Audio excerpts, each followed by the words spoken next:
साथीभाइले भनेअनुसार अब उहाँले सोध्दै हुनुहुन्छ तपाईँ सप्लाईमा हो कि डाइरेक्टमा हो। म चाहिँ डाइरेक्टमा जुन कम्पनीमा भनेर आएको त्यही कम्पनीमा जुन स्यालेरी भनेको थियो त्योभन्दा स्यालेरी राम्रो पनि छ है।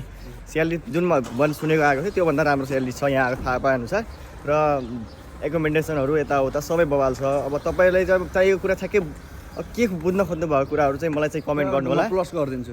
यसमा अर्को कुरा के भनिएको छ भने एकोमोडेसनमा चाहिँ अब भनेर खानासाना दिन्छ भनेर ढुक्क नहुनु, दिने भनेको बिजुली हो, बस्नलाई बास दिने हो, अनि अर्को भनेको ग्यास युज गर्नलाई 24 आवर पानीहरू त्यति दिने हो। किनेर चाहिँ खानुपर्ने आफैले हुन्छ। र अर्को भनेको कम्पनीले प्रोभाइड कतिको गर्छ भन्ने कुरामा डिपेन्ड गर्छ। अब कम्पनीले यदि फुड कार्ड दिन्छ, प्रायः कम्पनीहरूले फुड कार्ड दिया हुन्छ। बस कार्ड फुड कार्ड नेसेसरी नै हुन्छ। फुड कार्डमा लगभग नर्मल्ली पनि केही आएन भने पनि महिनाको 600 समथिङ आएको हुन्छ। 600 भनेको चाहिँ लगभग 1 महिनाको रासन चल्छ नर्मल्ली खाने हुँदाखेरि है। हो साथीहरू, हाम्रो कुराहरू यही नै हो मित्रो। बाँकी तपाईँलाई अरू पनि केही कुरा जानकारी जान्न छ भने चाहिँ कमेन्ट गर्नु होला, त्यसको हजुरलाई रिप्लाई चाहिँ मजाले आउँछ। अनि मेन्सन गरेकोलाई फलो पनि गर्नु होला। ल गाइज है, बाई।